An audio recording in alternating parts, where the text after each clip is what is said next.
Peace and welcome to the Temple of Hip Hop. I am KRS-One. Right now, I'm in a club right now. The place is called Harlow's. I'm in Sacramento, and I've been to this room before. What's so dope is that I did a temple call from this very room, maybe last year sometime. No, maybe even further back than that.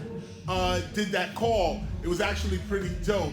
But I'm back again at Harlow's. We're here in California, Sacramento, California. I'm here, you know me, I drove straight across the country, beautiful drive, beautiful scenery. Last week you saw we was out at Malibu Beach, taking a look at that and fulfilling a affirmation on that, but now I'm on the ground running. I had a chance to meditate, fast a little bit, open my mind. You need to do it sometime. Don't just work yourself to death.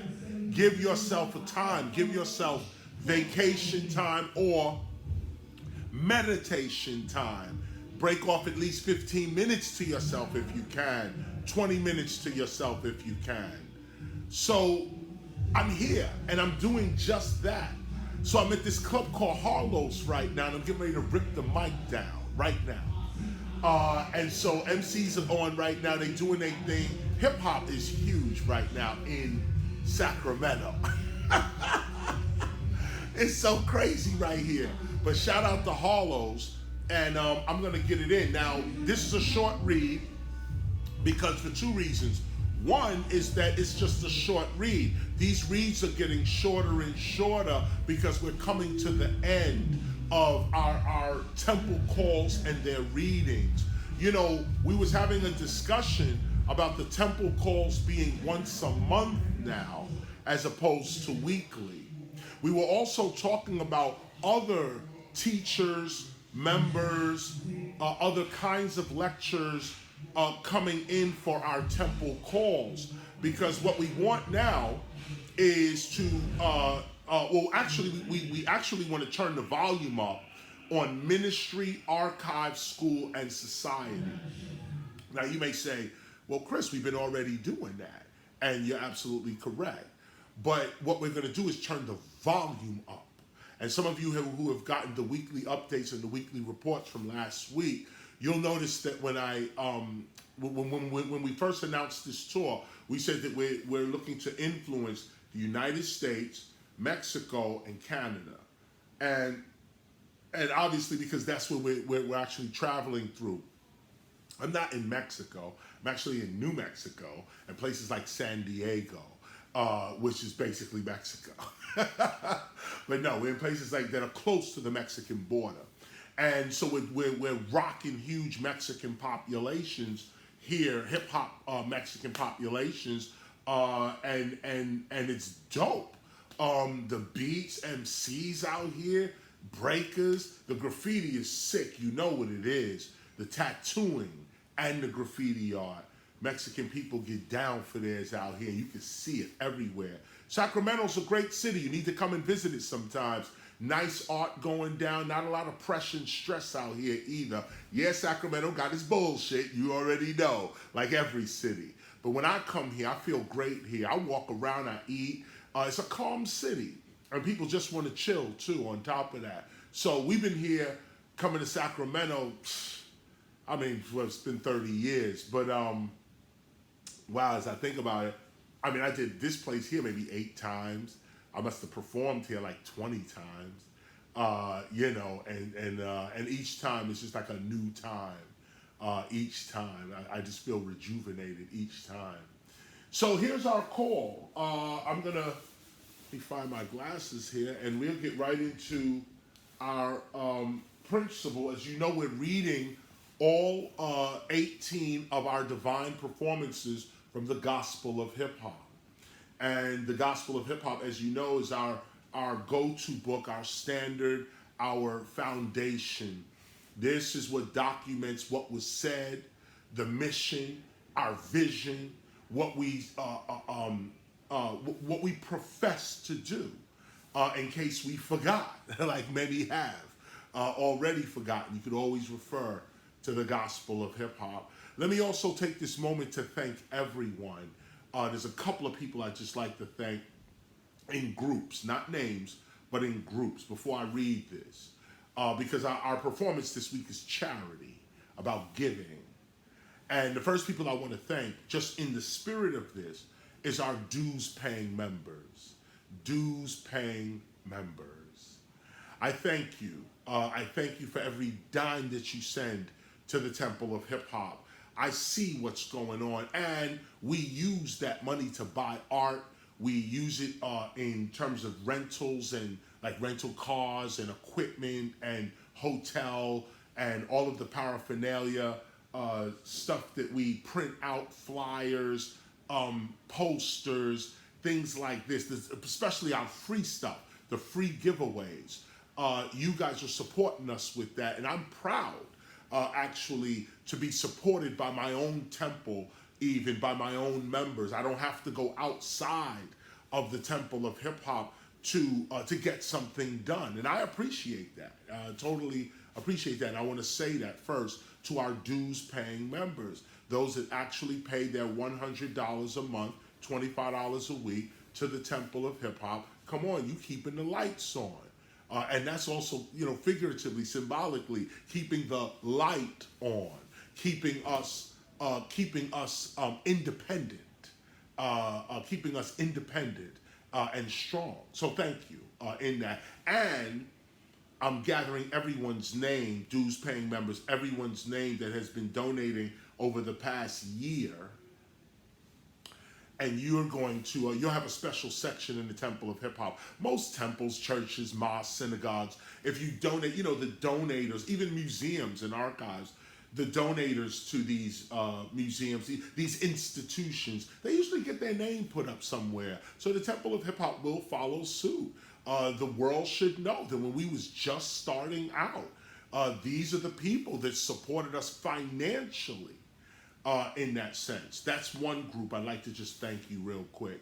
Another group that I'd like to thank are all of our volunteers. Some of you give money and volunteer.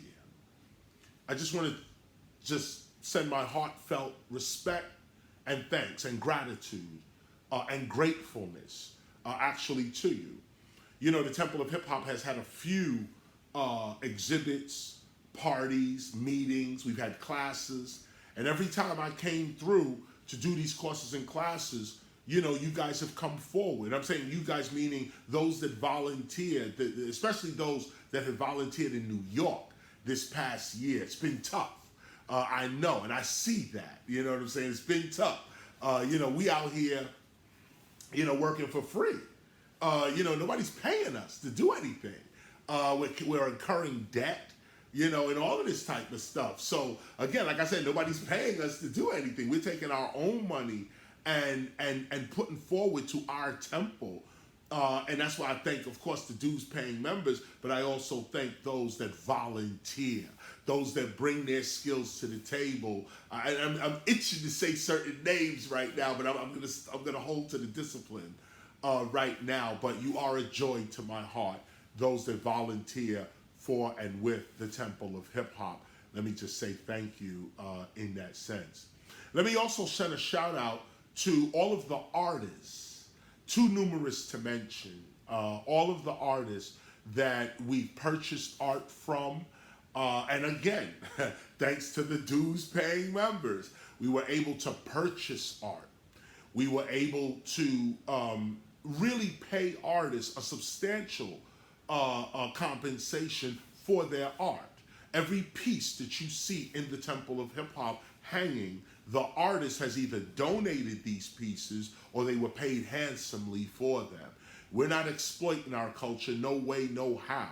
The artists that do art for the Temple of Hip Hop, they're well compensated, or they are honored to have their art just hang in the temple. Somebody just came. And I only say somebody out of respect because I'm not in New York right now. I'm in Sacramento, California. But I got the word, Sister Corinne called us up and said that somebody from Brazil dropped off 4 paintings, 4 canvases to the Temple of Hip Hop, donated. I want to say thank you to whoever that person was. I'm not there. We're tracking the information now. It just happened a day or two ago. We're tracking the person down. I think he left some information there as well. They're getting it to me, but we're getting organized. This is the point.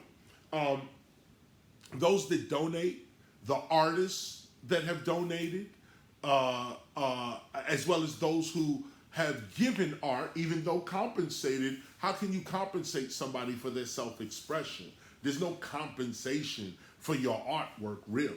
But some have accepted compensation because they deserve it. So there that is too, and we thank you for bringing your art to the Temple of Hip Hop in that sense.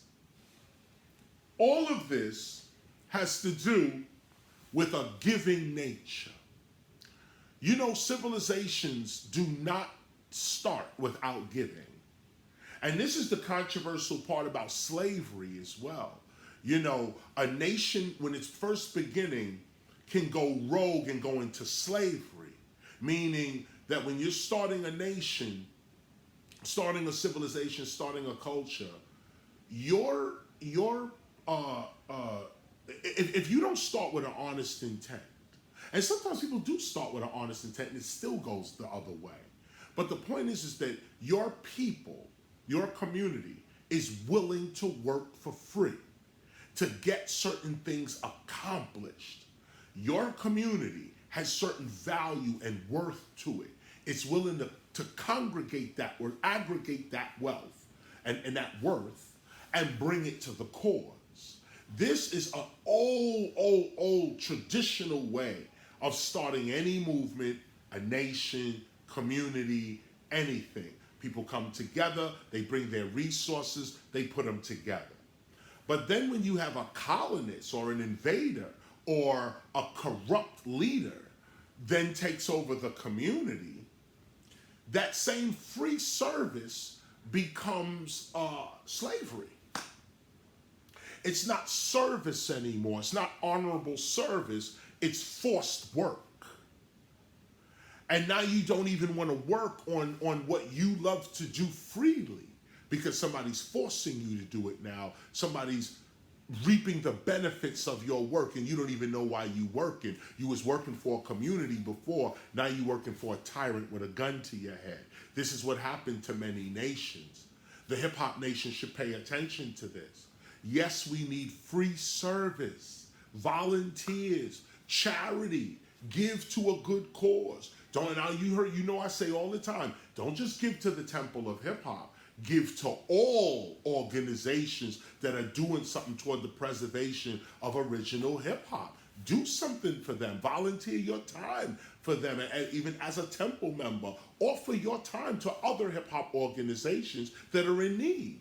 Offer your organizational skills. I'm not bragging, but we're one of the most organized hip hop organizations on the planet, in the world today. Not bragging, I say that humbly.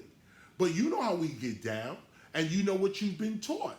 So take some of those teachings, and you can definitely turn on somebody else to say, yo, this is how we do it over here. Maybe you want to try these techniques over here. Help other hip hop organizations wherever you can, whenever you can. But all of this has to do with having a giving heart. So let me read now. I'm reading from the Gospel of Hip Hop. I'm at Harrow's right now, one of my homes. Harlow's. I say Harrow's. I'm just excited to be here, and I don't even remember where I'm at. So here we go. I'm on page 167. Page 167 of the Gospel of Hip Hop. I'm reading the 7th performance. It's a short one. It's called Perform Charity. Perform charity. Be of a giving nature. Be of service to the progression of life itself. Perform charity often and do not concern yourself with whether your giving shall be returned to you. Give for the sake of giving. Give of your talent as freely as God has given it to you. Freely giving away samples of one's talent actually opens unexpected doors for the giver and for the receiver. Give of yourself, give opportunity, give knowledge, give time, give money, and other resources. Charity actually relieves human suffering. Let me say it again. Charity actually relieves human suffering. Be willing to forgive the debt of those who owe you. Through your own actions, be the example to society as to what charity looks like. Do not attach yourself to anything. All that you have should be able to be given away in a second's notice. The one who gives never loses. The one who owns nothing cannot experience theft, loss, foreclosure, seizure, or confiscation. This is a character. This is a excuse me with the screen going. I'm just kicking my thing here. This is a character here that I'm reading through, and forgive my speed reading through because I got a show to do right now, and I just want to make sure we get this about performing charity, being of a giving nature. You reap what you sow, you know, and so if you want people to give you things, you got to get in the habit of giving other people things. And this may sound crazy or maybe even sound simple to some people, but everything in nature has to do with first, you got to give to get. You can't just sit there hoping to get and never give, or hoping to get and have nothing to give. You got to have something in your hand to get something in your hand. Look at this. Charity also proves the wealth of an individual, even if that individual has little or no money. Only a wealthy mentality, even with little money, can freely give. And likewise, only a poor mentality, even with an abundance of money, has nothing to give. Do you see this? If it is wealth, which includes money, that you seek, it is very important that you act wealthy first through charity. You get it? Act wealthy first through charity. Give what you can. Seek to perform charity in public and in private. Charity raises your self-worth. Public charity sets a good example within your community, and private charity sets a good example before your God. Find ways to perform charity, but also be careful not to make those who you are charitable toward dependent upon you. Give with the intention of relieving one's suffering. Sometimes a free gift can prolong one's suffering or prevent one from learning a much needed lesson. So remember, as you seek to help and assist people, always remember that everyone is where they are for a reason. We have found that some people are exactly where they need to be in life, regardless of how impoverished and or dangerous their circumstances may seem to be. God is engaging us all. At all times, we must walk and talk with a giving heart. But if a person is not also willing to help himself or herself, there is little that anyone can do for such an individual. Therefore, be wise in your giving. Give with the intention to truly help and empower. Sometimes the giving of nothing is the greatest gift of all. Perform charity. Perform charity. This week, think about giving something to someone. Think about who you can give your time to, give your skill to, give money to, give a gift to. We do this every week, y'all. It's called the Temple of Hip Hop. We're located at 55 Ludlow Street in Newark, New Jersey.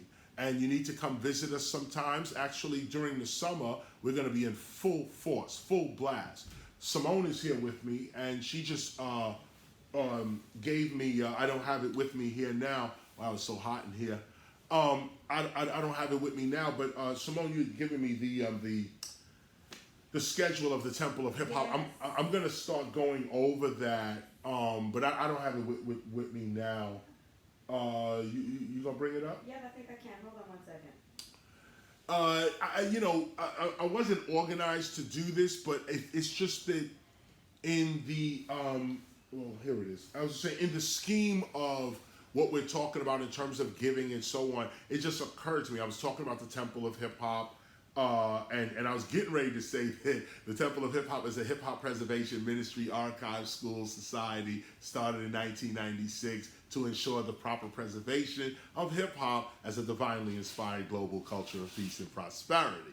I was just about to say that, but then this came to my mind. about some of the activities that's going on there. And I'm just so happy, you know, that what's going on. We opened our door. We've allowed people, like for instance, February 17th, 22nd, and 25th, there's basketball games going on at the Temple of Hip Hop at the for a basketball team called the Eagle Academy.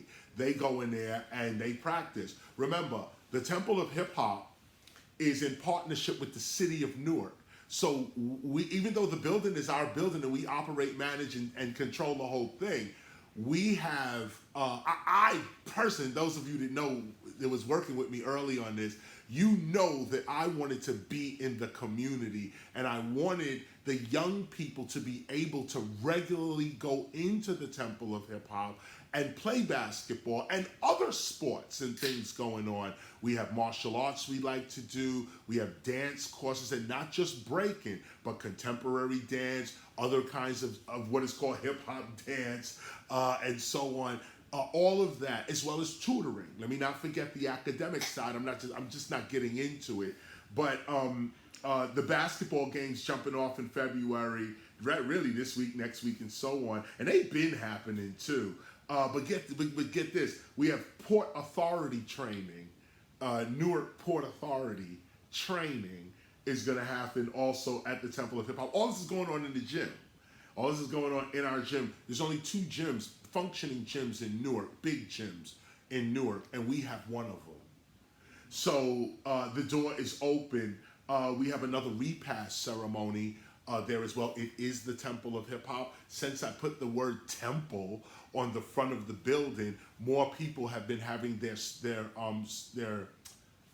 well, it's called a repass when a person passes and a funeral, what is it, homegoing. They call it homegoing, repass, this kind of thing, where they come and remember the person. We're proud to open our doors to the community for them to have their repasses there at the Temple of Hip Hop as well. We also got Biddy. The Biddy Basketball League is coming to us in March. This is 5 to 7-year-olds playing basketball in our gym as well. And of course, my dude, Pat Council, B-Boy Pat Council, who is the councilman for South Ward, which is the ward in which we're in, the section of town that we're actually in. He's doing a meeting there March 24th, an organizing meeting there. And then, of course, we have kids coming in and out. And every day, NSA, which is the Newark Street Academy, they're there as well, rehabilitating kids that are sent to us from the city there as well. That, coupled with a full hip-hop exhibit discussing hip-hop and some of the icons that participated in the culture, the creation of culture. All of that, thank you, Simone, all of that is also part of the Temple of Hip Hop, and they're at the building itself. I'm not going to give too much away here. Those of you that know, you know what it is. We are moving forward. That's all I got to say. We are moving forward, and it's a wonderful time. You should think more positive. Even if you do think positive, think more positive. Even if you are healthy right now, get more healthy. Don't wait until you're sick to try to get healthy. If you're healthy, be more healthy. If you're aware, get more awareness. If you're wealthy, get more wealth. Love someone today. Be at peace today. Be unified. Be a team player today and this week. All of this is the spirit of charity, and this is what we teach at the Temple of Hip Hop. I am KRS-One. I'm chilling right now with my lovely wife, G. Simone, and we're at Harlow's in Sacramento, California. I'm out, y'all. Peace.